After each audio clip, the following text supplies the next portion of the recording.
On était dans Siman Shin Zain, Zaïn. Sif Kavbet. Il y a une chéla qui est rapportée par les poskim. Comme on avait vu qu'il y avait 3 Mekorot sur Amir Alegoy. 3 sources sur Amir Alegoy. Voilà, il est envers. J'en ai une. Ouais. Et il y a écrit comme ça, il y a une chéla qui est rapportée dans les poskim. Est-ce que si une personne a fait Amir Alegoy pendant Shabbat, il a demandé à un non-juif de faire pour lui une melacha, ce qui lui est interdit, et en fin de compte cette melacha n'a pas été faite. Est-ce qu'il aura transgressé l'interdit de Amir Alegoy ou pas? C'est intéressant. Pourquoi elle n'a pas été faite? Et après, pour une une raison X. Pour une raison X, c'est pas, il y a eu quelque chose. C'est indépendant de sa volonté. Indépendant de sa volonté. Oui, mais est-ce qu'il est, il est redevable à Kadosh Baruch Hu, donc il doit transgresser. Alors on Par avait exemple, vu. Il a dit, fait Amir Alegoy. Il a fait Amir Alegoy. Ouais. Bouge-moi cette voiture, par exemple, c'est assourd. Bouge-moi ma voiture. Ou bien... Ah d'accord, il a fait une Alors justement, est-ce que la Avera elle a été transgressée ou pas? Parce qu'en fin de compte. Au départ, savoir. Ah, c'est intéressant. Est-ce que vous vous souvenez? Oui, normalement, il faut vraiment avoir Ah, fait. Normalement, il faut avoir fait l'action. Alors justement, est-ce que vous vous souvenez, on avait rapporté le din de Zria. On avait dit qu'une personne qui plante, en fin de compte, au moment de la plantation, rien n'est fait. Rien n'est fait. Ok, là, au minimum, c'est qu'au bout de 3 jours où les racines commencent à se créer. Donc en fin de compte, le Issur Zria, il n'est pas pendant Shabbat, les Chaora. Il est 3 jours après. Donc que mardi. À partir de mardi, ça commence l'interdit. Ouais, Alors il faut savoir que c'est pas Mouskam. C'est-à-dire que selon la halakha, le Issur Zria, il est fait au moment de l'action. Ouais, c'est ça. Au moment de l'action, parce que j'ai fait le Maaseh Zria. Mais ça, parce que c'est une melacha. Une melacha qui était au Beth Amikdash. Au Mishkan, pardon. Parce que planter, c'est ouvrir la terre et mettre une graine. C'est ça. Exactement. C'est ce qu'il a fait Shabbat. Exactement. Bien que la graine n'ait pas poussé, mais il a fait ça. Exactement. Donc ça, c'est sûr. Et le problème, c'est que quoi? Le problème, c'est qu'on a vu 3 sources de l'interdit de Amir Alegoy. La première source, on avait dit Shlichut. C'est comme si c'était ma main. Ok, c'était comme si que c'est ma main qui faisait l'action. Parce qu'en fin de compte, j'ai demandé à une personne X, à un non-juif, de faire cette melacha pour moi. Donc c'est une shlichut, il y a un envoyé, c'est un envoyé pour moi, donc c'est assour. Il y a shlichut la goy la chumra, on avait dit dans Rashi. Seconde raison, Mishum Vedaver Davar. Le fait que j'ai prononcé quelque chose qui n'était pas en adéquation avec le Shabbat. Exactement. Et la troisième raison, c'est Shabbat, le Rambam, pour ne pas que le Shabbat soit simpliste, exactement, soit simpliste aux yeux des gens. Selon ces 3 raisons, on pourra avoir une nafkamina. C'est-à-dire que selon la première raison, qui est de shlichut, en fin de compte, il n'a rien fait. Ma main, elle n'a rien fait. J'ai voulu faire un issour, mais je ne l'ai pas fait. Donc selon la première raison, aucun problème. J'ai demandé à quelqu'un de faire quelque chose, il ne l'a pas fait, l'interdit n'a pas été transgressé. Ça, c'est selon la première raison. Mais selon la deuxième raison, Vedaver Davar, en fin de compte, j'ai prononcé l'interdit. J'ai prononcé quelque chose qui n'était pas en adéquation avec le Shabbat. Donc en fin de compte, depuis le moment où j'ai parlé, l'interdit existe. Et selon la troisième raison, pour ne pas que les choses soient simplistes aux yeux des gens, en fin de compte, il n'y a rien eu. Il n'y a rien eu. Le Petach Hadvir. C'est seulement par rapport au deuxième alors. Le Petach Hadvir, c'était un des Gdolim il y a 200 ans à peu près. Il dit la chose suivante. Aïn Larav Shem Khadash. Voir donc ce que dit le livre Shem Khadash, volume Aleph. De la Mad Midinze d'Amira Legoy Isura Misha'at Amira. Il dit le Shem Khadash que le Issour de Amira Legoy, il existe à partir du moment où on prononce. Exactement. Comme il y a écrit dans le Pasuk, Vedaver Davar. Agam Da'ayom Eno c'est Shum Davar. Et ce, même si dans le cas où en fin de compte il ne fait rien le Shabbat, par exemple, on l'avait déjà dit ça. On avait déjà dit une personne qui demande à un non-juif de faire pour lui une melacha mardi. Et il le dit pendant Shabbat. Il transgresse l'interdit Vedaver Davar, même s'il n'y a aucune melacha qui a été transgressée pendant Shabbat. On dit qu'on était marmirim selon les 3 raisons. C'est pour cela que la halakha des maaseh, c'est même pas une halakha, parce qu'en fin de compte, c'est une transgression, une conséquence exactement. En fin de compte, une personne, c'est pour ça qu'il faut faire très attention à ce que l'on parle, à ce que l'on dit, à ce qu'on demande, à ce que l'on propose. Pourquoi? Parce que, en fin de compte, on peut, oui, effectivement, transgresser les sourds en miralégoï, même si en fin de compte, j'ai rien fait. Vous savez, il y en a plein qui rigolent et qui disent ah, je vais demander à mon fils de faire telle chose. Ah, mon fils, essaye de. Eh bien, faire attention. Faites aver d'avar. J'ai prononcé quelque chose qu'il ne fallait pas pendant Shabbat. Faire attention à ça. Ok, Donc, même si l'action n'a pas été faite. Même si l'action n'a pas été faite, l'interdit existe, exactement. D'ailleurs, selon cette interrogation qu'on a eue au préalable, il y a beaucoup de chélotes qui se posent.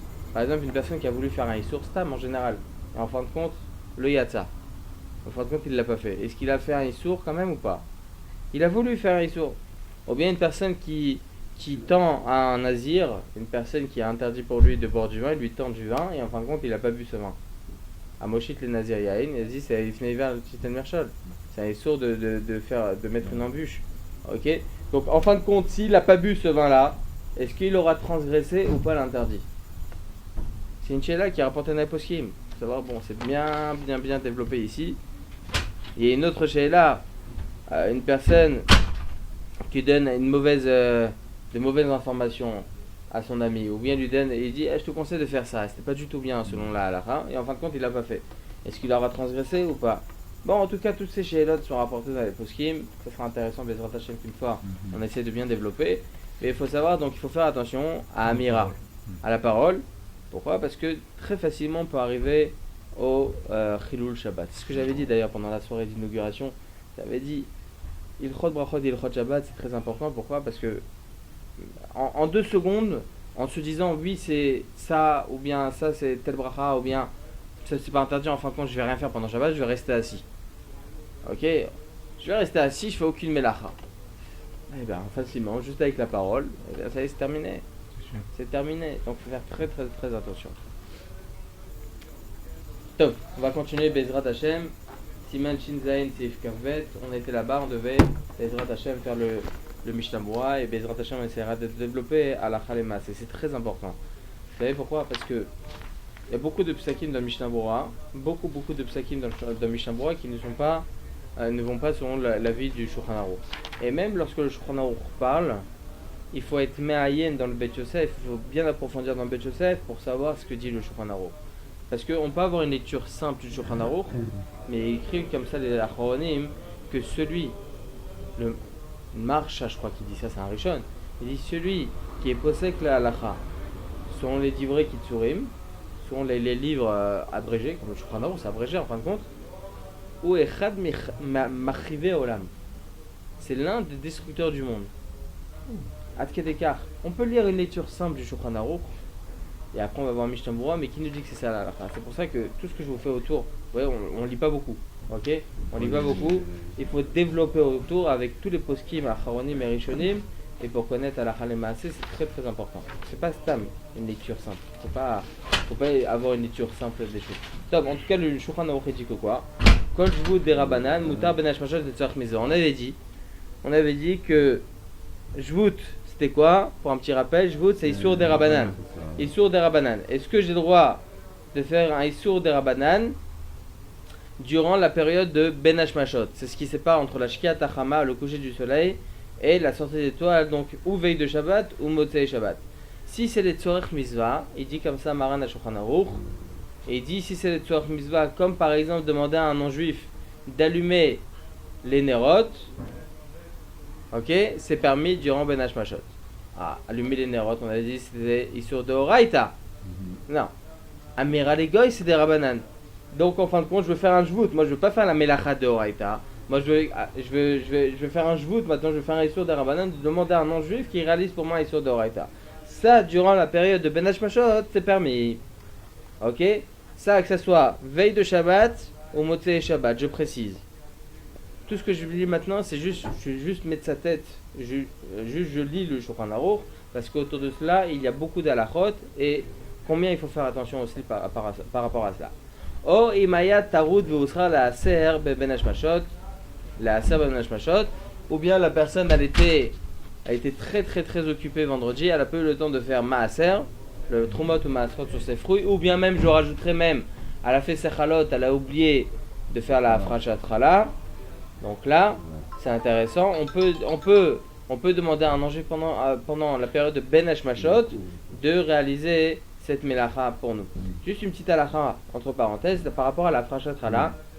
Par rapport à la frachat chala, il faut savoir que si la fracha n'a pas été faite la veille de Shabbat et arrive Shabbat, on se rend compte, j'ai oublié de faire la frachat chala.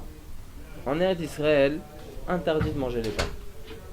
On ne peut pas consommer ces pains jusqu'à Motzei Shabbat. Motzei Shabbat arrive, on fait la fracha d'un des pains. C'est pas grave si ça a été cuit. Bedi Avad, on peut retirer même un bout de pain. Il n'y a pas de problème. On sait que Bishat Alisha, ça doit être fait normalement la fracha au moment du prélèvement. Au moment que l'on pétrit la pâte. Ok, pas avant. Avant c'est un peu difficile, on va pas prendre de la farine. Mais en tout cas, au moment que l'on pétrit la pâte, on enlève, on retire. Et c'est vrai que ce soit maisonnot ou motzi, il n'y a aucune différence. Il n'y en a pas qui me posent la sheila par rapport à ça. Il n'y a aucune différence entre une pâte maisonnot ou une pâte motzi. Et si une personne elle fait 1 kg de maisonnot et 1 kg de motzi, là les chaora, ça serait différent. Pourquoi? Parce qu'il faut minadine que les 1 kg 560 soient collés ensemble. Donc si la personne elle n'est pas makpida, c'est-à-dire qu'elle n'est pas pointueuse à dire j'ai pas envie que les deux pâtes se touchent et tout ça, là elle fait pas du tout d'afrachat là. Mais si elle se dit c'est pas grave, je vais les coller un petit peu et tout ça, alors elle les colle ensemble jusqu'à que la pâte se tend entre les deux, ok, et là elle peut faire la frachat là, 1 kg 160, donc 1 kg il y a 1 kg, ça fait 2 kg, donc elle fait la frachat là avec beracha. Si c'est à 2 kg. 1 kg 560, c'est suffisant. 1 kg 560. Ouais, 1 kg 560, c'est suffisant. C'est une nafkamina. Toujours je me suis posé la question, comment on peut dire 1 kg 560, c'est un peu difficile. Oui. Et je me souviens une fois, on était dans une situation avec ma femme et tout ça, que en fin de compte, elle avait 1 kg de farine et un demi-kilo de farine. Ok, donc elle pouvait faire que... Donc on arrive à une situation pareille. Si elle a 600 grammes, alors oui, effectivement, elle fait 560 du moins, elle fait à frachet travail, quadra. Donc on peut arriver à des situations comme ça. Et avant 1 kg 560, c'est bien de faire la fracha à partir de 1 kg 2 et quelques, sans bracha. À partir de 1 kg 560, on ne va pas être rochèche. Attends, il faut 1 kg 6, 1 kg 7, 2 kg, 2 kg 2. On n'est pas rochèche birklal, on fait la bracha sur la fracha. Ok? Sur la fracha. C'est au moment de la lisha, la fracha.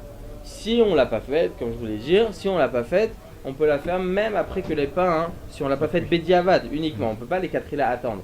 Si on l'a pas fait Bedi Avad, on peut attendre que les pains soient sortis du four pour pouvoir faire la frachat là avec Beracha. Ok? Pourquoi les femmes se réunissent pour faire ça?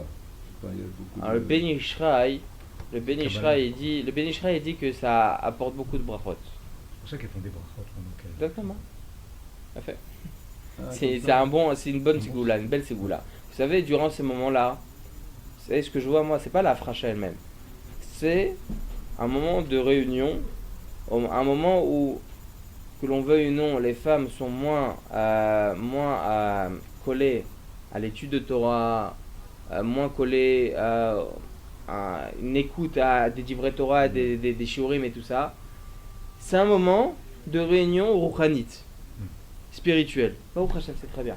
Vous savez, une femme, c'est très difficile pour elle parce que Baruch Hashem, elle a énormément sur les épaules. À l'écart que la Gemara a dit qu'elle est plutôt de toutes les mitzvot, bien entendu, sauf le lota'aseh, sauf les mitzvot négatives et Shabbat, etc. On parle même pas de ça. Mais la Torah les a destituées de toutes les mitzvot parce que oui, effectivement, ils ont beaucoup sur les épaules. L'éducation des enfants, c'est une charge énorme. À l'écart que ça fait partie des raisons de la création du monde, c'est l'éducation des enfants. Perur, vous, Milo, Tahar, etc. Avec une bonne éducation. C'est pour ça que les femmes, elles sont Torah de toutes les mitzvot. Maintenant, il leur faut quand même un peu de rouchaniyut. Il leur faut un peu de spiritualité. À l'écart que la Gemara, la lacha a dit qu'une femme a fait la bracha a fait la Birkot Torah. Pourquoi? Parce qu'elle a chayevet. Une femme, elle est chayevet de divrei Torah. Elle est chayevet d'étudier l'ilchot Shabbat. Elle est chayevet d'étudier l'ilchot Basar Bechalav.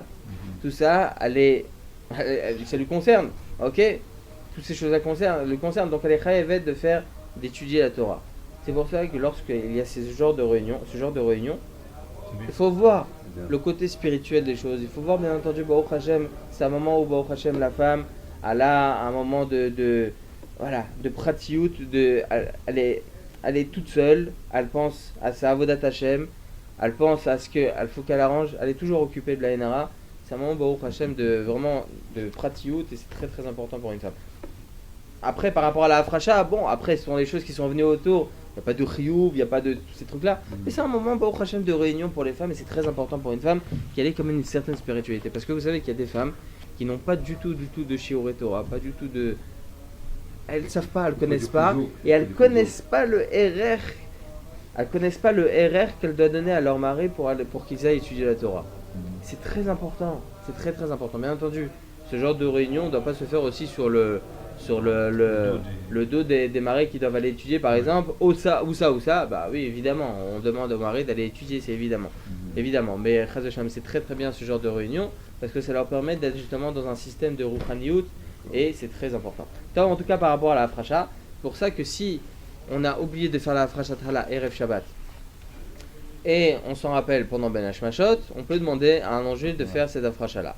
Maintenant, si on se retrouve pendant Shabbat, en Eretz Israël, interdit de manger ce pain. On ne peut pas laisser un pain de côté, on se dit sur ce pain-là, je vais faire la fracha. On peut rien manger, on demandera à un voisin ou quelqu'un de donner du pain, de prêter du pain. En Chous Laaretz, c'est différent. En dehors d'Israël, en France, c'est ça, une femme qui a oublié de faire la fracha trala, elle peut laisser un pain de côté et continuer à manger ce pain-là.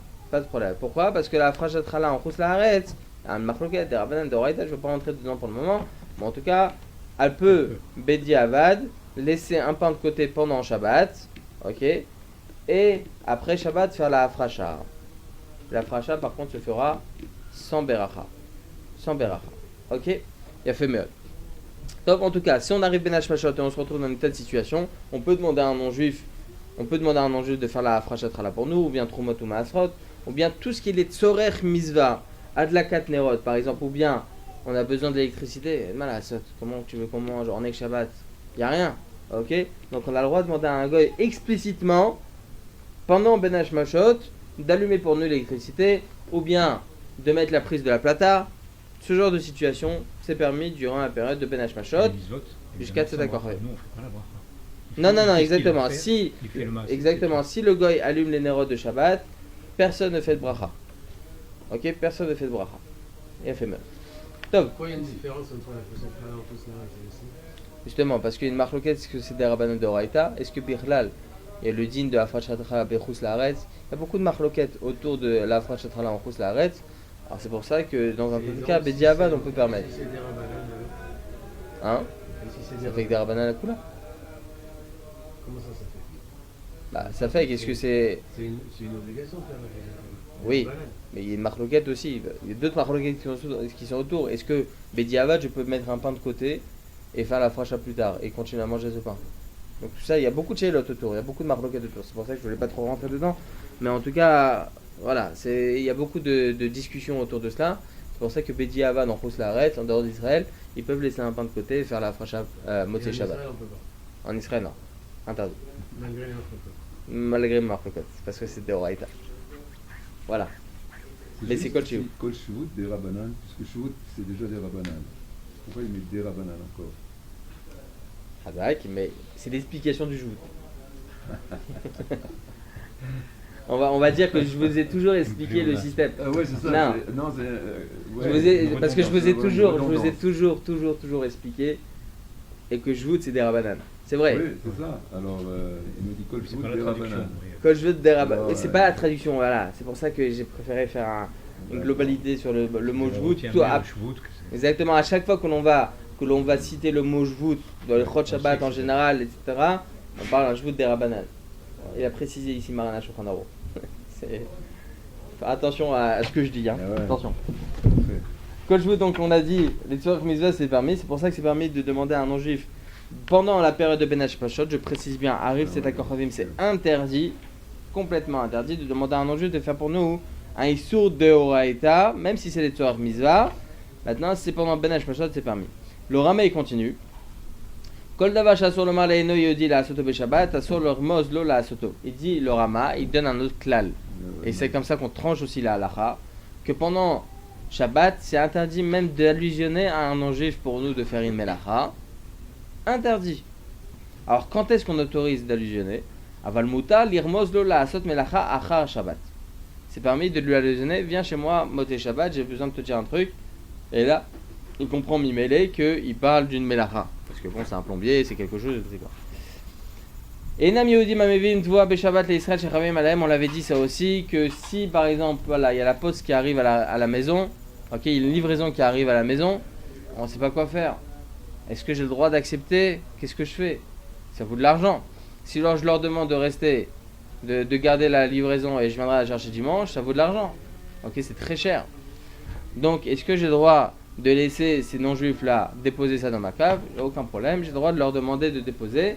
Maintenant, il y avait autre chose avant, c'était la récolte. Que la récolte, il y avait plusieurs étapes au moment de la livraison. Et il y avait aussi la mesure et le poids. Ça devait être fait aussi par le juif. Et donc là, c'est interdit de laisser le goy le faire. Pourquoi? Parce que là, c'est une shlichut, la goy. Ok, je demande au non-juif de faire pour moi cette melacha. Là, c'est problématique. Ok, ça on l'avait vu. Et au facteur, qu'est-ce qu'on lui dit? On lui dit de laisser où? Alors de laisser dans la cave, de mettre dans la cave. Je lui donne les clés, ou bien dans la cave, ou bien même, j'ai le droit de même de lui demander de rester, de rentrer ça à la maison. Il n'y a pas d'interdit dans l'absolu. Il n'y a pas d'interdit dans C'est l'absolu. quelque chose qu'il faut payer, on peut évidemment Ah, dire. c'est évident que c'est Payer, problématique. Non, signer. on veut dire Le rentrer, problème, souvent, on doit signer des trucs. Mais Ouais. Il peut signer pour vous. Si en général, c'est lui qui signe, il n'y a pas de problème. Oui. Par exemple, il faut savoir qu'il y a écrit dans le Shulchan Aruch qu'il y a le droit de demander à un goy de faire pour nous une transaction pour une maison en Eretz Israël. Ah ouais, ça, On avait vu que acheter une maison en Eretz Israël, c'est une misva, mais autre chashuva. Ok, une misva très très très importante.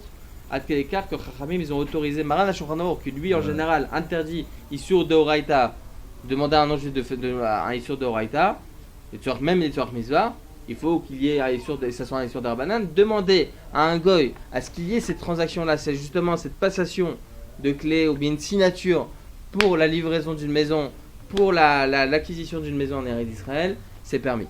Ok, c'est permis, à quel écart. Donc voilà, il y a certaines choses comme les knottes. Hein? Peupler, pour peupler. Ouais, exactement, c'est Jvout. C'est Yishuv Eretz Israël. Yishuv Eretz Israël, c'est une misva me'od me'od pour chashuva. habiter Israël. Habiter Eretz Israël, c'est très très important. Et on avait dit, à la fin du Rama, on avait dit Vechanenam Yehudim Aosek Vinot Beshabbat Israël Roe Veikne Otam Emenu. Restez proche du non-juif lorsqu'il réalise, lorsqu'il fabrique le lait.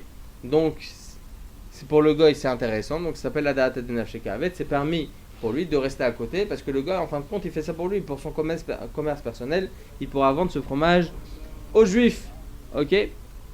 Roe Veikne Otam Emenu. Mais comme la commande il dit, da'at de Nafshé Kavet, va plus chez Israël, on met be'eder chodesh ou chodshayim, va da'at el macham le Israël Kavet. Charé. Même si en fin de compte le juif aussi il a un intérêt personnel parce que lui il va avoir quelques pourcentages dessus, l'homme est chané. Le goy en fin de compte il a data de nafshé ka'aved et le juif lui fait aucune melacha en fin de compte parce qu'il reste à côté. J'ai une question. Oui, J'ai entendu le Rav Yitzhak Yosef oui, raconter une histoire. oui. Qu'il y avait minyan, il y avait une fila de Kol Nidre ou je sais pas, avec Neset Agadol. Et le Chashmal Kafatz. Oui. Et donc il a dit au Rav Yitzhak Yosef de sortir, Demandez à un non-juif. demander au Shorer, pas demander, de lire Manzlo. Oui. Le Rav Ovadia aussi il a eu un truc comme ça. C'était à Kippour. Bon, je crois, oui. Ouais, Kippour. Et connaît l'autre, deux, c'est il- Oui, Kippour. il est Rahman. venu, il a dit, et donc il est venu, il a dit, on n'a plus de lumière, on n'arrive pas à faire la prière. Et l'autre, il dit, bon, oulala, c'est embêtant et tout, il ne comprenait pas. Ouais. Alors, on l'a mis à. Alors il est revenu voir le Rav Ovadia, il a dit, il ne comprend pas. Il a dit, alors ouais, il a dit Il faut lui dire explicitement. explicitement. Oui. Alors pourquoi? Alors j'avais un peu défini ce sujet la dernière fois et je pense que je l'avais déjà dit, je pense pas que vous étiez là, c'était avant que je vous le dise, qu'en réalité tout le Issour Amiral Egoy demander à un non-juif un Issour de Horaïta, c'est uniquement pour des personnes voilà, en privé, etc. Même si c'est Tzorach Mitzvah, c'est à soi. Mais lorsqu'il s'agit pour un public, Par exemple, le Mishnah Berurah rapporte au nom du Baal Haïtour le cas d'une personne, d'une ville où il y avait un hérouve et le hérouve il s'est détaché à cause des intempéries. Et là il y a un problème, et Tzorer Rabim. Donc le Baal Haïtour là-bas il autorise même demander à un non-juif de faire un Issour de Horaïta qui bonnet, etc., tous ces genres de Issourim, c'est permis. Pourquoi les Tzorer Tzibour?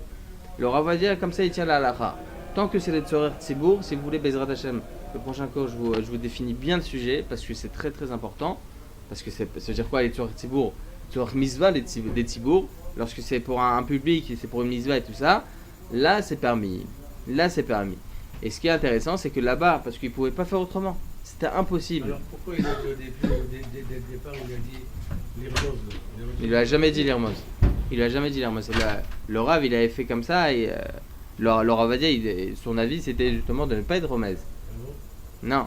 Il pouvait dire explicitement sans problème. Quand il a raconté comme ça. Ensuite, le Rav il a dit Amiral et Goy Assoura. Ah, Miral Achamor, c'est vrai. Voilà. Bah ouais. Bon, c'était Bjirouta. Ok, top, bien fait, mais en tout cas, voilà. Donc c'est permis de rester à côté donc du lait qui va être fabriqué par un non-juif, parce qu'en fin de compte, le non-juif il a un intérêt personnel là-dedans. Il faut savoir qu'au jour d'aujourd'hui, ce din là de Chalav Nochi, le Rav Ovadia dit Mahmet Avo la Bracha, mais c'est permis. C'est-à-dire que dans l'absolu, je vous dis ça entre parenthèses, que dans l'absolu, il n'y a pas de issour, surtout qu'aujourd'hui, il n'y a plus réellement de lait non chamour, c'est plus de la Afkat Chalav Nochi, c'est de la poudre de lait. La poudre de lait, il n'y a pas eu la Xéra dessus dans l'Agmara. C'est-à-dire que dans l'absolu, mais Ikaradine, tous les produits qui sont sur la liste avec la Rabbanout et tout ça, et que c'est Chalav Nochi, il n'y a pas d'interdit. C'est important que je précise, sur la liste et tout ça. Pourquoi? Parce qu'il y en a certains qui disent Chalav Nochi c'est permis, alors j'ai le droit de tout acheter. Chaz de Shalom. Ok? Maintenant, non, les choses qui sont sur la liste, voilà, une personne peut être plus méquelle, dans un cas de nécessité et tout ça, de prendre du Chalav Nochi. Mais. Oui, il se base sur le fait que la loi interdit le mélange. Mais oui, mais c'est pour ça. Mais c'est pour ça, c'est international. Les agriculteurs on interdit de mélanger. Il y a des contrôles. Ils passent 2 fois par semaine. Le contrôle du ministère de la Santé passe 2 fois par semaine dans les fermes. Ils prennent un petit flacon, ok. Ils font après des tests. Qu'est-ce qu'il y a dans ce lait-là? Est-ce qu'ils ont rajouté de l'eau ou pas? Parce que c'est très grave. Rajouter de l'eau dans le lait pour eux, ils ferment la fabrique direct. Donc ils ont peur. C'est pour cela qu'aujourd'hui, il y a plus Exera de peur qu'ils mettent du lait, autre lait à l'intérieur, du lait de Jamel ou je ne sais quoi. Non, il n'y a plus ce crachage là. Il n'y a plus ce crachage là parce qu'ils ont peur, justement, ils ont crainte de cela. Donc c'est pour ça que Meikaradine, il n'y a pas d'interdit. Va mahmir ta voix la bracha. Top, Bezrat Hashem, on continuera sur le din de la mère Alegoy et sur tous ces dinim là. Lundi, Imirtse Hashem. Hazak ou Baruch.